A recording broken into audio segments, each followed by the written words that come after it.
সত্যি কথা বলেন, সবসময় সত্যি কথা বলেন, মানে সত্যি কথা স্পষ্টভাবে বলতে পছন্দ করেন, আপনার সঙ্গে কেউ থাকবে না।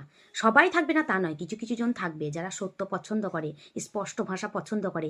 কিছু কিছু ছেলেরা এটা বলবে যে মেয়েটা ঝোঁকরুটে, মেয়েটা কথা বলতে পারে, লোকের সামনে 10টা কথা বলতে পারে, এরকম মেয়েকে পছন্দ করি না, এরকম মেয়েরা খারাপ। আমি ছেলে, আমি 10টা কথা বলবো, মেয়ে তুমি চুপ থাকবে। এটা ঠিক যে মেয়েদের গলার স্বর আস্তে করা দরকার একটা ছেলের সামনে, কিন্তু মেয়েটা কি সত্যি কথাটা বলবে না? সত্যিটাও কি সে চাপা দেবে? আমি যেই বোলপুর গেছিলাম, বোলপুরের সম্পর্কে যেটা মানে মেলাটা সম্পর্কে যেটা দেখলাম সেটা আমি বললাম। কিছু কিছু জনের ভালো তো লাগেইনি, তারা ব্যাড ব্যাড কমেন্ট করেছে, যে কমেন্টগুলো আমি পাবলিককে তো দেখাবোই না। তার কারণ তারা কি ভেবেছে যে আমারই ভিডিওতে এসে ফালতু কমেন্ট করবে আর আমি সেগুলো পাবলিককে দেখাবো না?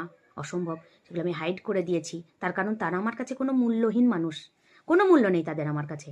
আমি যেটা দেখে এসেছি সেটা বলেছি, তো আমার কিচ্ছু এসে যায় না। কেউ আমাকে আনফলো করুক, কেউ আমার ফ্রেন্ড লিস্ট থেকে বেরিয়ে যাক, তাতে আমার কিচ্ছু এসে যায় না, তার কারণ আমি যেটা সত্যি সেটাই বলবো, তাই না?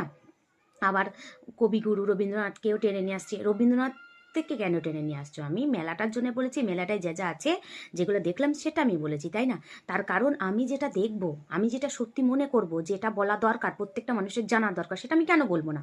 আমি ওখানে গেছি, ওখানে আমার কি এক্সপিরিয়েন্স হলো, আমি কি দেখলাম, কি শিখলাম, কি মানে কতটা কি জানলাম ওখানকার মধ্যে, মানে কি ওখানকার কি কি আছে সেগুলো দেখে আমি সেটা বলবো না? আমি নিশ্চয়ই বলবো। তার কারণ আমি তো ভিডিও করি, তাহলে আমি ভিডিওতে কেন বলবো না? কারণ আমার এলাকার মানুষদেরকে তো জানা দরকার।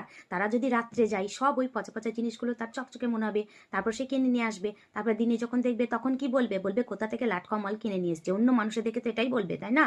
তো তার টাকাও নষ্ট হবে, তার জন্য আমি ভিডিওটা করেছিলাম। তো আমার কিচ্ছু এসে যায় না, তাতে আমাকে কেউ আনফলো করুক বা আমাকে কেউ বাজে বলুক বা আমাকে মনে হোক যে আমি ঝগড়ুটে, আমার কিচ্ছু এসে যায় না। তার কারণ অন্য মানুষের আমার কাছে কোনো অস্তিত্বই নেই, আমি নিজেকে নিয়েই ব্যস্ত।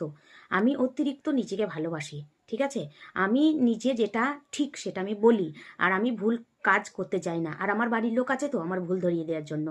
অন্য মানুষের কে কি বললো তাতে আমার কিচ্ছু এসে যায় না। আর আমার মনে হয় প্রত্যেকটা মানুষের এইভাবে চলাই দরকার, যে আপনার যেটা সঠিক মনে হচ্ছে সেটা আপনি বলবেন।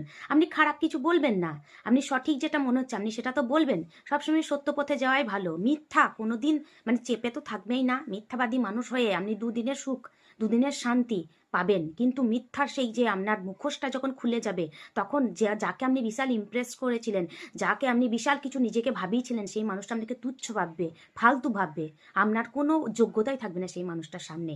তো সব সময় আমার মনে হয় একটা মানুষকে যদি আপনি নিজের প্রতি আকৃষ্ট করতে চান বা আপনি পছন্দ করাতে চান, তো সবসময় সত্যর পথে চলতে হবে, সত্য কথা বলতে হবে, স্পষ্টভাষী হতে হবে।